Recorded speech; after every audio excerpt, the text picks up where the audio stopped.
अमेरिकी क्रांति या अमेरिकी स्वतंत्रता संग्राम। अमेरिका की खोज एक आकस्मिक घटना थी। क्रिस्टोफर कोलंबस द्वारा इसकी खोज एक युगांतकारी घटना के रूप में परिणत हुई। अमेरिका का नाम अमेरिको वेस्पुच्ची के नामक इटालियन नाविक के नाम पर हुआ था। यूरोपीय देशों में अमेरिका ने अपने उपनिवेश स्थापित करना आरंभ कर दिए। उत्तरी अमेरिका में फ्रांस, हॉलैंड व इंग्लैंड ने अपने अपने उपनिवेश स्थापित किए, जबकि दक्षिणी अमेरिका में स्पेन और पुर्तगाल ने अपने उपनिवेश स्थापित किए थे। 18वीं सदी के मध्य तक आधुनिक कनाडा वाले क्षेत्र पर फ्रांस का, संयुक्त राष्ट्र अमेरिका वाले क्षेत्र पर ब्रिटेन का और लैटिन अमेरिका वाले क्षेत्र पर स्पेन और पुर्तगाल के उपनिवेश स्थापित हो चुके थे। अमेरिका में व्यवस्थित रूप से उपनिवेशों की स्थापना का प्रारंभ 17वीं सदी में ब्रिटेन द्वारा किया गया था। 1606 ईस्वी में ब्रिटेन की वर्जीनिया कंपनी को अमेरिका में औपनिवेशिक विस्तार के लिए अधिकार पत्र दिया गया, ठीक उसी प्रकार जिस प्रकार से 1600 ईस्वी में ईस्ट इंडिया कंपनी को भारत के लिए दिया गया था। इस कंपनी का मुख्य कार्य अमेरिका में ब्रिटेन को मजदूरों को बसाना था। इन मजदूरों को अमेरिका में कम से कम 4 वर्षों के लिए मजदूरी पर कार्य करना पड़ता था, जिसके पश्चात उनकी स्थिति बटाईदार या पट्टेदारी की हो जाती थी, जिसमें उन्हें एक निश्चित हिस्सा या शेयर मिलता था। धीरे धीरे ब्रिटेन से आए मजदूर स्वयं को मालिक समझने लगे तथा मजदूरों की कमी होने लगी। मजदूरों की कमी पूरी करने के लिए सन 1664 ईस्वी में रॉयल अफ्रीकन कंपनी बनाई गई थी। इस कंपनी का कार्य अफ्रीका से दासों को लाना था। इन दासों का उपयोग दक्षिणी क्षेत्र के बागानों के लिए किया जाता था। बाहर से आए हुए लोगों को बसाने की प्रक्रिया इतनी तीव्र थी कि 17वीं शताब्दी में 25,000 तथा 18वीं शताब्दी में के मध्य तक 25 लाख तक पहुंच गए थे उनकी जनसंख्या। यहाँ के मूल निवासी जो रेड इंडियन कहलाते थे, उन्होंने प्रारंभ में इसका विरोध किया, लेकिन वे इसमें सफल नहीं हो पाए। वे सिर्फ पश्चिमी क्षेत्रों तक सिमट कर रह गए थे। 1776 ईस्वी में अमेरिकी क्रांति से पूर्व तक अमेरिका ब्रिटेन के 13 उपनिवेशों का समूह था, जैसे Virginia, new Jersey, Maryland, New York आदि। 1776 ईस्वी में अमेरिका की क्रांति फिलाडेल्फिया में कांग्रेस की उद्घोषणा और फिर अंग्रेजी और अमेरिकी सेनाओं के मध्य संघर्ष के माध्यम से विकसित हुई, जिसमें अमेरिका को फ्रांस सहित अनेक यूरोपीय देशों का समर्थन प्राप्त हुआ था। यह मुख्यतः ब्रिटेन के लोगों के साथ अन्य यूरोपीय देशों के लोग भी बस गए थे। अमेरिका में बसने वाले लोगों के भिन्न भिन्न उद्देश्य व कारण थे। एक बड़ा कारण यह था कि 16वीं सदी में धर्म सुधार आंदोलन के बाद जो नए धार्मिक समुदाय बने, उन्हें अपने मूल स्थानों पर अनेक प्रकार की समस्याओं का सामना करना पड़ा था, जैसे इंग्लैंड में राज्य नियंत्रित चर्च, एक्लिंगन का विरोध संप्रदाय, प्यूरिटिन, फ्रांस का ह्यूगोनॉट आदि अमेरिका में आकर बस गए थे। बहुत अधिक लोग कुछ अन्य कारणों जैसे बेरोजगारी, पूंजी लगाने का उत्साह, नई जगह पर भाग्य आजमाने की चाहत, बाजार की जरूरत आदि उद्देश्यों को भी अमेरिका में आकर बसने का कारण मानते हैं। अमेरिकी क्रांति के कारण। उत्तरी अमेरिका के व्यापारी इंग्लैंड के व्यापारिक नियंत्रण से नाराज थे, जबकि दक्षिणी अमेरिका के प्लांटर इंग्लैंड के महाजनों के कर्जदार थे तथा इस स्थिति से मुक्ति चाहते थे। इंग्लैंड ने अनेक कानून बनाए, जिनके अनुसार अन्य देशों के साथ व्यापार करने के अमेरिकी उपनिवेशों के अधिकारों पर प्रतिबंध लगा दिए गए। यह कानून यह भी था कि इंग्लैंड में जो माल तैयार होता था, वही माल उसके उपनिवेश तैयार नहीं कर सकते थे। अमेरिकी क्रांति का प्रमुख कारण अमेरिका और ब्रिटिश आर्थिक हितों के मध्य टकराव की स्थिति उत्पन्न हो गई थी। यह भी एक मुख्य कारण था। इंग्लैंड संसद को सर्वोच्च मानता था, जबकि अमेरिकी इससे इनकार करते थे तथा राजा के साथ अपने संबंधों पर बल देते थे। इंग्लैंड उपनिवेशों की सुरक्षा के बदले खर्च की मांग करता था। उपनिवेशों में कठोर वाणिज्यिक नीतियां लागू की गई थी, इसलिए उपनिवेशों में कठोर गतिरोध उत्पन्न होना स्वाभाविक था। उपनिवेशों का आर्थिक शोषण इंग्लैंड और मातृ देश के मध्य असंतोष का मुख्य कारण था। प्रचलित वाणिज्यवादी सिद्धांत के अनुसार इंग्लैंड उपनिवेशों के व्यापार पर नियंत्रण रखना चाहता था और उनके बाजारों पर एकाधिकार भी चाहता था। इसके अलावा औपनिवेशिक इंग्लैंड को लाभ पहुंचाने के लिए कुछ कानून भी बनाए गए थे, जिनमें नौ संचालन अधिनियम या जिसको नेविगेशन एक्ट कहते हैं, दूसरा व्यापारिक अधिनियम ट्रेड एक्ट, तीसरा औद्योगिक अधिनियम इंडस्ट्रियल एक्ट आदि भी महत्वपूर्ण भूमिका में थे। अमेरिकियों ने इस क्रांति में नारा दिया था कि प्रतिनिधित्व नहीं तो कर भी नहीं। इंग्लैंड में प्रारंभ में उपनिवेशों के स्वशासन पर अंकुश लगाने का अथवा हस्तक्षेप करने का प्रयास नहीं किया। इंग्लैंड में बसे हुए धार्मिक अत्याचारों से त्रस्त होकर जो लोग अमेरिका में बसे थे, उन्हें वहां के चर्च और सरकार से कोई सहानुभूति नहीं थी। दूसरी, अंग्रेजों के अतिरिक्त अन्य यूरोपीय भी, जिनमें इंग्लैंड से सहानुभूति उम्मीद नहीं की जा सकती थी। इंग्लैंड में धर्म सुधार आंदोलन के कारण प्रोटेस्टेंट धर्म का प्रचार हुआ और एक्लिंगन चर्च की स्थापना हुई, किंतु इसको विरोध में अनेक संघ बने तथा जेम्स प्रथम और चार्ल्स प्रथम की धार्मिक असहिष्णुता की नीति से परेशान होकर हजारों की संख्या में लोग इंग्लैंड छोड़कर अमेरिका में जाकर बस गए थे। औपनिवेशिक शासन को नियंत्रित करने के लिए ब्रिटिश सरकार गवर्नर की नियुक्ति करती थी और सहायता देने के लिए एक कार्यकारिणी समिति होती थी, जिसके सदस्यों का मनोनयन ब्रिटिश ताज द्वारा किया जाता था। इस अतिरिक्त शासन कार्य में सहायता देने के लिए विधायक सदन अर्थात असेंबली होता था, जिसमें जनता के द्वारा निर्वाचित प्रतिनिधि भाग लेते थे। इस विधायक सदन को कर लगाने, अधिकारियों का वेतन तय करने तथा कानून बनाने का अधिकार था, किंतु कानूनों को स्वीकार करने अथवा रद्द करने का पूर्ण अधिकार गवर्नर को था। इस व्यवस्था से उपनिवेशों की जनता में असंतोष उत्पन्न हुआ। शिक्षा, पत्रकारिता एवं विचारकों द्वारा बौद्धिक चेतना के प्रसार में विशेष योगदान दिया गया। इसी क्रम में 1636 ईस्वी में हार्वर्ड विश्वविद्यालय की स्थापना हुई। 1732 ईस्वी में एक कानून के अंतर्गत अमेरिकी उपनिवेशों में तांबा गलाने व फर की टोपियां बनाने पर नियंत्रण लगा दिया गया। साथ ही फ्रांस एवं वेस्ट इंडीज के व्यापार करने की भी स्वतंत्रता छीन ली गई थी। अमेरिकी क्रांति के अंतर्गत सप्तवर्षीय युद्ध उत्तरी अमेरिका में क्यूबेक से लेकर मिसिसिपी घाटी तक फ्रांसीसी उपनिवेश फैले हुए थे।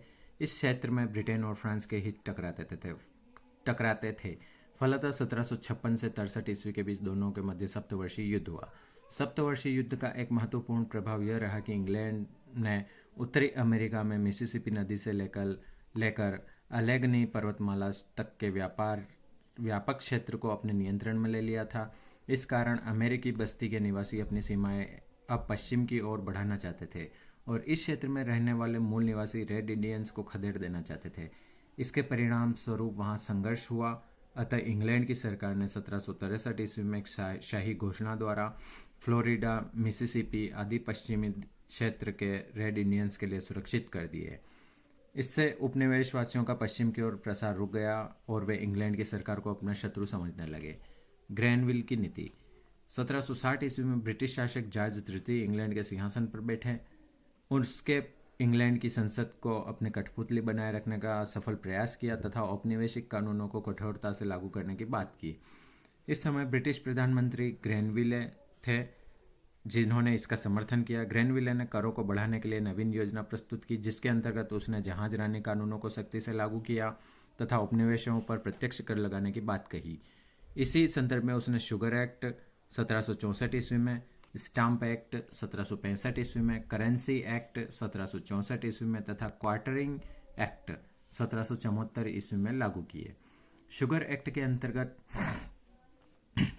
के अंतर्गत इंग्लैंड के अतिरिक्त अन्य देशों से आने वाली विशेष रम का आयात पर बंद कर दिया गया तथा शीरे पर आयात कर बढ़ा दिया गया। दूसरी ओर शराब, रेशम, कॉफी आदि अन्य वस्तुओं पर भी कर या टैक्स आरोपित कर दिया गया था। कस्टम अधिकारियों को तलाशी लेने का अधिकार दिया गया। इससे उपनिवेश वासियों के आर्थिक हितों को चोट पहुंची थी, क्योंकि अब न तो वे सस्ते दामों पर शक्कर मोल ले सकते थे और न रम बनाने के लिए शीरा ही ले सकते थे। इसी प्रकार स्टाम्प एक्ट के अनुसार समाचार पत्रों, कानूनी तथा व्यापारिक दस्तावेजों, विज्ञापनों आदि पर स्टाम्प ड्यूटी का भुगतान अनिवार्य कर दिया गया था। इसका उल्लंघन करने पर कड़ी सजा का प्रावधान रखा गया था। उपनिवेशों में इस एक्ट के विरोध में व्यापक आंदोलन हुआ। इस विरोध का कारण आर्थिक बोझ न होकर सैद्धांतिक था। अंततः ब्रिटिश पार्लियामेंट ने रॉकिंगम घोषणा के अनुसार 1766 ईस्वी में इस अधिनियम को समाप्त कर दिया। साथ ही यह घोषणा की गई कि इंग्लैंड की संसद को अमेरिका पर कर लगाने का पूरा अधिकार है। इस घोषणा के विरोध में भी अमेरिका में तीव्र प्रतिक्रिया हुई। टाउनसेंड की नई कार्य योजना। इसके अनुसार 1767 ईस्वी में इंग्लैंड में विलियम पिट की सरकार बनी और टाउनसेंड वित्त मंत्री बने। उसका मानना था कि अमेरिकी उपनिवेशवासियों आंतरिक करों का तो विरोध करते हैं परंतु उन्हें बाह्य कर स्वीकार्य हैं। अतः उसने 1767 ईस्वी में 5 वस्तुओं चाय, सीसा, कागज, सिक्का, धातु पर सीमा शुल्क लगाया जिनका आयात इंग्लैंड से किया जाता था। प्रथम कॉन्टिनेंटल कांग्रेस। वर्जीनिया की विधानसभा ने सबसे पहले कॉन्टिनेंटल कांग्रेस बुलाई ताकि ब्रिटिश सरकार की असहिष्णुता की नीति का विरोध किया जा सके, क्योंकि इससे उपनिवेशों की स्वतंत्रता खतरे में पड़ गई थी। अंततः फिलाडेल्फिया में सितंबर 1774 ईस्वी में प्रथम कॉन्टिनेंटल कांग्रेस की बैठक हुई। इस बैठक में जॉर्जिया को छोड़कर सभी उपनिवेशियों के प्रतिनिधि शामिल हुए। इस बैठक में George Washington, George John Samuel और जॉन जे ने महत्वपूर्ण भूमिका निभाई थी। उन्होंने ब्रिटिश सम्राट को एक याचिका भेजी ताकि उनकी आपत्तियों को कम किया जा सके। साथ ही कॉन्टिनेंटल एसोसिएशन का निर्माण किया जिसका मुख्य उद्देश्य ब्रिटिश में लॉर्ड चॉटेम और एडमंड बर्क ने सरकार से अपने कदम पीछे खींचने की अपील की, लेकिन सरकार अपनी बात पर अड़ी रही। तत्कालीन कारणों में बोस्टन टी पार्टी या बोस्टन की घटना के समय क्रांति का प्रारंभ हुआ था। 1767 ईस्वी में ब्रिटिश संसद द्वारा पारित किए गए आयात कर अधिनियम द्वारा का अमेरिकियों ने तीव्र विरोध किया, क्योंकि इस अधिनियम द्वारा कागज, चाय, शीशा, रंग आदि वस्तुओं पर आयात कर लगा दिया गया था। उपनिवेशवासियों के व्यापक विरोध को देखते हुए 1770 ईस्वी में ब्रिटिश प्रधानमंत्री लॉर्ड नॉर्थ ने कागज, शीशा, रंग आदि को आयात कर से मुक्त करने की घोषणा की, किंतु चाय पर लगाए गए कर को कायम रखा। साथ ही नॉर्थ सरकार ने चाय से संबंधित एक नई योजना प्रस्तुत की जिसका उद्देश्य ईस्ट इंडिया कंपनी को राहत पहुंचाना और चाय की तस्करी पर रोक लगाना था। इस नवीन योजना से पूर्व चाय भारत से अमेरिका, इंग्लैंड होकर आती थी। यहाँ पर चुंगी लगाई जाती थी। लंबा रास्ता तय करने के कारण व्यय भी अधिक होता था। इन दोनों कारणों से अमेरिका में चाय की लागत बहुत अधिक बढ़ जाती थी। इस नीति द्वारा ईस्ट इंडिया कंपनी को सीधे अमेरिका चाय ले जाने की अनुमति मिल गई और इंग्लैंड में लगने वाली चुंगी कर को भी समाप्त कर दिया गया था। इस नई चाय नीति द्वारा ब्रिटिश साम्राज्य और ईस्ट इंडिया कंपनी को लाभ पहुंचाने के साथ साथ अमेरिकियों को भी चाय की सस्ती दरें मिलने लगी थी। 1773 ईस्वी में कुछ उपनिवेशों ने इंग्लैंड के जहाज़ों से आने वाली चाय को उतारने से इनकार कर दिया। दिसंबर 1773 ईस्वी में जब बोस्टन के गवर्नर ने बोस्टन बंदरगाह पर खड़े ब्रिटिश ईस्ट इंडिया कंपनी के जहाज से चाय उतारने का आदेश दिया तो उग्र क्रांतिकारी सैमुअल एडम्स के नेतृत्व में कुछ अमेरिकी जहाज पर चढ़ गए और चाय की सभी पेटियां समुद्र में फेंक दी थी। इस घटना को अमेरिकी स्वतंत्रता संग्राम के इतिहास में बोस्टन टी पार्टी के नाम से जाना जाता है। इस घटना ने अमेरिकियों को नए उत्साह से भर दिया और उन्हें विद्रोह के लिए उत्तेजित किया। स्वतंत्रता की घोषणा। 1774 ईस्वी में फिलाडेल्फिया राज्य में पहली महाद्वीपीय कांग्रेस का आयोजन हुआ था जिसमें उपनिवेशों में स्वशासन बहाल करने की मांग रखी गई, किंतु ब्रिटिश सरकार से वार्ता विफल रही तथा दोनों पक्षों के बीच 19 अप्रैल 1775 ईस्वी को लेक्सिंगटन में पहला प्रत्यक्ष संघर्ष हुआ और अमेरिकी स्वतंत्रता संग्राम की शुरुआत हुई। जॉर्ज तृतीय की दमनकारी नीति ने समझौते को असंभव बना दिया। टॉमस पेन ने अपनी पुस्तक कॉमन सेंस में लिखा, इट्स टाइम टू पार्ट। इसी के साथ उपनिवेशों की स्वतंत्रता अनिवार्य हो गई। अमेरिकी नेताओं ने यह अनुभव किया कि संघर्ष में सफलता हेतु विदेशी सहायता अनिवार्य है और यह तब तक संभव नहीं था जब तक अमेरिका इंग्लैंड से अपना संबंध समाप्त नहीं कर लेता। कांग्रेस ने हाउस ऑफ लॉर्ड्स में एक प्रतिवेदन भेजा। इसमें 1765 ईस्वी के बाद निर्मित सभी कानूनों को रद्द करने की मांग की गई। साथ ही इसमें ब्रिटिश वस्तुओं के बहिष्कार का भी निर्णय लिया गया। अंततः दोनों पक्षों के मध्य कोई समझौता नहीं हो सका और 19 अप्रैल 1775 को लेक्सिंगटन में पहला सैनिक टकराव हुआ। अगस्त 1775 ईस्वी में ब्रिटिश सरकार के द्वारा अमेरिकी उपनिवेशों को विद्रोही घोषित कर दिया गया। 13 उपनिवेशों ने 14 जुलाई 1776 ईस्वी को स्वतंत्रता की घोषणा कर दी। लंबे टकराव के उपरांत अंततः 1777 ईस्वी में ब्रिटिश सेना सारागोटा के मैदान में अमेरिकी सेना से हार गई। 1781 ईस्वी में ब्रिटिश कमांडर कॉर्नवालिस ने यॉर्कटाउन में समर्पण कर दिया। अंततः 1783 ईस्वी में पेरिस की संधि के माध्यम से युद्ध का अंत हुआ तथा 13 उपनिवेश स्वतंत्र घोषित कर दिए गए। अमेरिकी स्वतंत्रता संग्राम का अंत पेरिस की संधि से हुआ जो 3 सितंबर 1783 ईस्वी को संपन्न हुई थी। पेरिस की संधि के द्वारा अमेरिका की उत्तरी सीमाएं बहुत कुछ वही निर्धारित की गई जो उस समय थी। इस संधि के परिणाम स्वरूप एक नए राष्ट्र अमेरिका का उदय हुआ। इंग्लैंड के अधीन अब केवल कनाडा, नोवा स्कॉटिया और न्यू फाउंडलैंड ही रह गए थे।